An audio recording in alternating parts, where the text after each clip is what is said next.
जय श्री कृष्ण।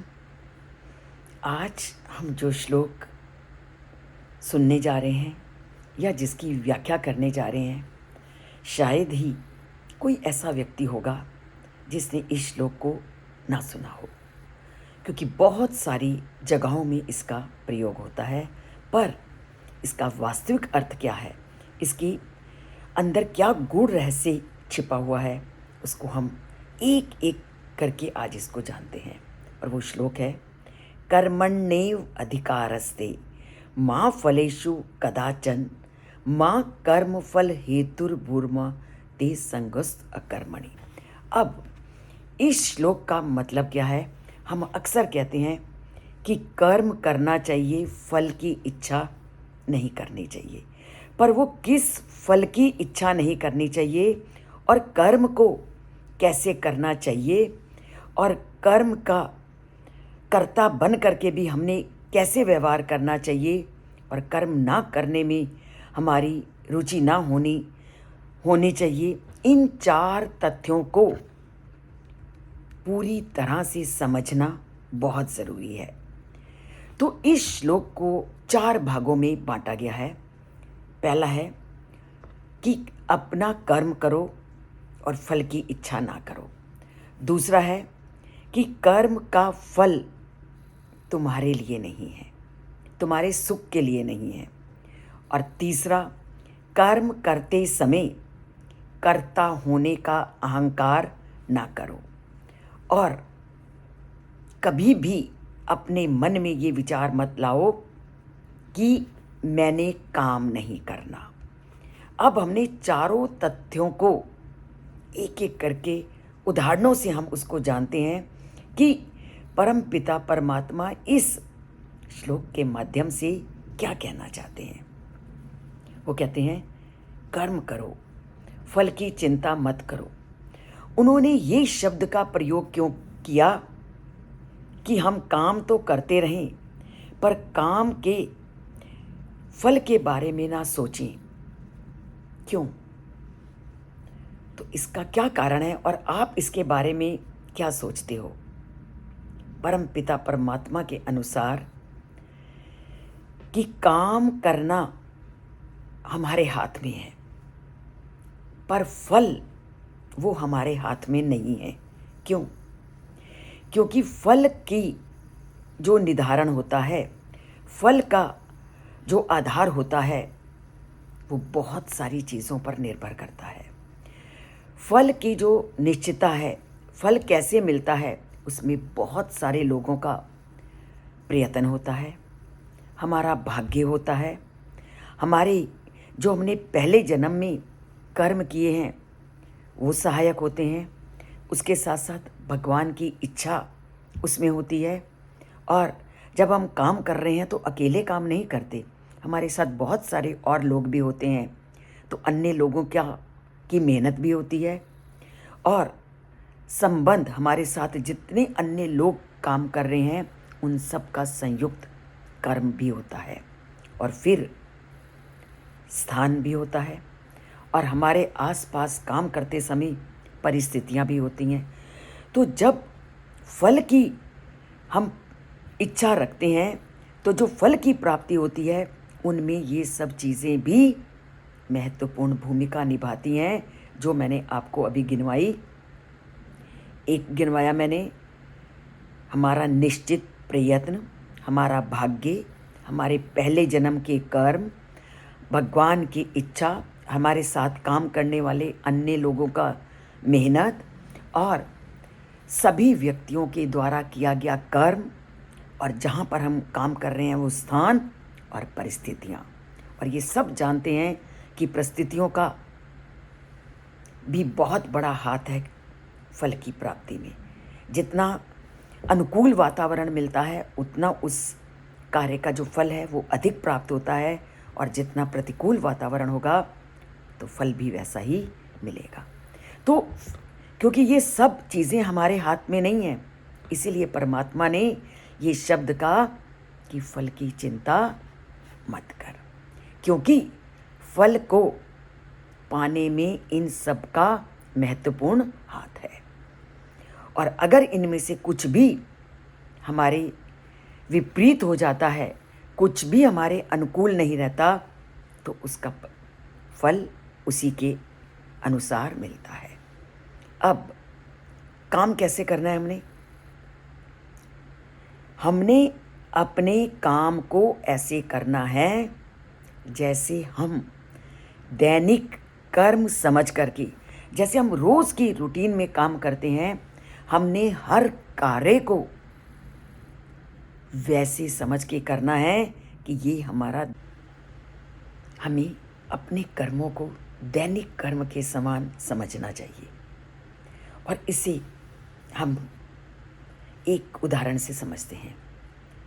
गोल्फ का खेल सब परिचित हैं। गोल्फ के खेल में क्या होता है कि इसके रिजल्ट पर, इसके फल पर किसी की रुचि नहीं होती, और ना ही किसी को इस बात का भय होता है कि मेरा स्कोर कम होगा या अधिक होगा। वो केवल बॉल को खेलता है और वो अपनी क्षमता से उस शॉट को मारता है, क्योंकि फल में उसकी कोई आसक्ति नहीं है। तो उसका एकमात्र ध्यान होता है उस बॉल को बहुत दूर तक फेंकना। तो उसका लक्ष्य उस समय एक टक केवल कार्य करने के प्रति होता है। तो इससे वो खेल कितना रोमांचक हो जाता है। और वह, क्योंकि फल को उसने सामने नहीं रखा और उसने उसका पूरी लगन के साथ, पूरे ध्यान के साथ उस काम को किया, और उसका ध्यान क्या था? अपनी बॉल को ऊंचाई तक पहुंचाना। तो अगर हम इस फल को नहीं देखेंगे तो ऊंचाइयों तक अपने आप चढ़ेंगे, और अगर हमें किसी समय फल की प्राप्ति नहीं होती तो हम हतोत्साहित भी नहीं होंगे। जैसे गोल्फ के खिलाड़ी, और वो प्रतिदिन ध्यान से केवल अपना जो ध्यान केंद्रित करता है बॉल पर लगाता है, और प्रतिदिन वो एक से एक ऊंचाई पर अपनी बॉल को पहुंचाने का प्रयत्न करता है।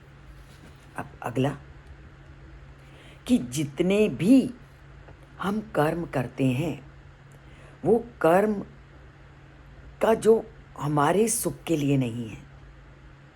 हमने कर्म करना हमारी स्वाभाविक प्रवृत्ति है। संसार में जन्म लेने पर हमारी पारिवारिक परिस्थितियाँ, सामाजिक स्थिति, व्यवसाय आदि के अनुसार हमें काम करना पड़ता है।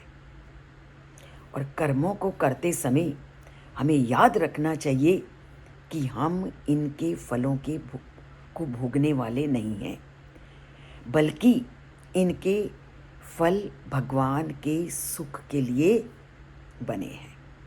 मनुष्य भगवान का अणुअंश है, और ये हमें ध्यान जिस दिन हमें आ जाएगा तो हम जितने भी कार्य करेंगे उस परमात्मा का कार्य समझते हुए करेंगे, तो कभी भी दुख की अनुभूति नहीं होगी, क्योंकि हम सब उस परमात्मा के अंश हैं। और भगवान इस पूरी सृष्टि का स्वामी है, और हम सब उनके सेवक हैं, और उनके बिना हम कुछ भी करने में समर्थ नहीं है। और सभी वस्तुएं उन्हीं के द्वारा निर्मित हैं, और हम उनके अधीन हैं, क्योंकि आत्मा उस परमात्मा का हिस्सा है। पर होता क्या है, जैसे ही हम संसार में आते हैं, ये संसारिक चेतना हमें ऐसे घेर लेती है कि हम सभी वस्तुओं का कर्ता, उनका अधिकार, उनका स्वामी अपने आप को मानने लगते हैं, और पद, प्रतिष्ठा, सुख, ऐश्वर्य को बढ़ाने का पूरा अधिकार अपने को मानने लगते हैं। पर इसके विपरीत आध्यात्मिक चेतना जो अच्छे विचारों को उत्पन्न करती है, परमात्मा से जोड़ती है, हम उससे दूर हो जाते हैं और जो इन सब चीज़ों को देने वाला है उससे अपना नाता तोड़ लेते हैं। तो यही बात वो परम पिता परमात्मा लोगों को स्पष्ट करना चाहते हैं कि कर्म करते समय कर्म के कर्ता का अहंकार नहीं करना। श्री कृष्ण बार बार अर्जुन को यही समझा रहे हैं कि स्वयं को कर्ता के अभिमान का त्याग करो, और सभी मानव जाति को यही कहते हैं कि ये जो तुम्हें पद प्रतिष्ठा नाम मिलता है वो सभी मेरे द्वारा दिए गए हैं, जिसको मुझे छोड़कर तुम स्वयं को अपना कर्ता मानने लगते हैं। तो अपने इस कर्ता के अहंकार का त्याग करो और तुम्हारा जो नियत कर्म है उसको करो, उसके परिणाम को तुम मत देखो और उसके जो तुम्हारे नियत कर्म है उसको करो। जब हम कर्म करते हैं तब हम स्वयं को उन कर्मों का कर्ता मानने लगते हैं, और ऐसा लोग भी कहते हैं कि हम उनको कर्ता क्यों ना माने। तो इसका कारण यह है कि हमारी इंद्रियां, मन और बुद्धि जड़ है। ये मैं उन लोगों का उत्तर दे रही हूँ जो ये कहते हैं कि हम काम कर रहे हैं तो उस काम का कर्ता हम अपने को क्यों ना माने। तो इसका उत्तर है मन, इंद्रियां, बुद्धि ये पूरी तरह से जड़ हैं।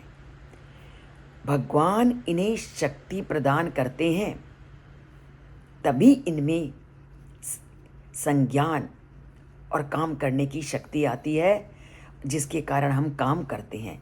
अगर वो संज्ञानात्मक शक्ति को ना दें तो मन बुद्धि कुछ भी नहीं कर सकते। इसको हम फिर एक उदाहरण से जानते हैं। अब रसोई घर में हम क्या करते हैं, चिमटे का प्रयोग करते हैं।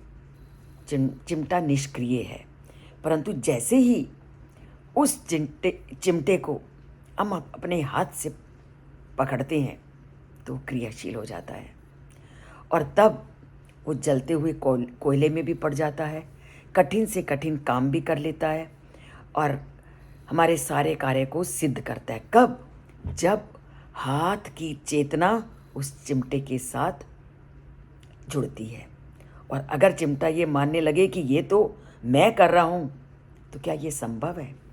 ठीक उसी प्रकार हमारी मन, इंद्रियां और बुद्धि जड़ है अगर उनको ज्ञान देने वाला परमात्मा ना हो। यही इस श्लोक का मूल है कि व्यक्ति अज्ञानतावश हर कार्य में अपने को कर्ता मानने लगता है, अहंकार करने लगता है कि मैं ही कारण हूँ इस कार्य का, मेरे बिना नहीं है। तो ऐसे लोगों को परमात्मा ने सीख दी है। और उसके बाद जब हम कहते हैं फल भी नहीं देखना, मैंने अपने आप को कर्ता भी नहीं मानना, तो ये भी तो मन में प्रश्न उठ सकता है, तो फिर मैं काम क्यों करूं? तो ऐसे लोगों के लिए परमात्मा ने कहा कि काम भी तुझे करना है। काम ना करने में कभी तेरी रुचि नहीं होनी। कुछ भी हो, काम तुझे हमेशा करना है। कर्म ना करने में तेरी रुचि नहीं होगी। तुमने बोझिल रह करके जीवन को नहीं चलाना है। कुछ भी हो, हर परिस्थिति में तुझे काम करना है, पर काम के फल को छोड़ करके और अपने कर्तापन के भाव को छोड़ करके तुझे काम करना है। जब तुमने अपने अहंकार को छोड़ दिया तो अपने आप कर्म में तुम्हारा ध्यान लगेगा तो काम सफल होगा ही होगा। तो इसकी व्याख्या अभी बहुत है, पर इतनी भी अगर आप समझ लो तो बहुत है कि हमने अहंकार को नहीं आने देना और फल को लक्ष्य रख करके काम नहीं करना और काम ना करने में भी रुचि नहीं रखनी। तो इन सब बातों को आज से हम जीवन में धारण करेंगे, काम भी करेंगे, अपना कर्तव्य समझ के करेंगे, उस पर ध्यान केंद्रित करके करेंगे जैसे वो बॉल खेलने वाला करता है। और ये भी मानेंगे कि परम पिता परमात्मा की इच्छा नहीं तो हम काम नहीं कर सकते, जैसे चिमटा। तो इन सब बातों को ध्यान में रखिए, सुनिए, समझिए और चैनल से नहीं जुड़े जुड़िए और ज्ञानपूर्ण बातों से अपना नाता जोड़िए और लाइक का बटन ज़रूर दबाइए, क्योंकि लाइक भी परमात्मा का एक हिस्सा है। जय श्री कृष्ण।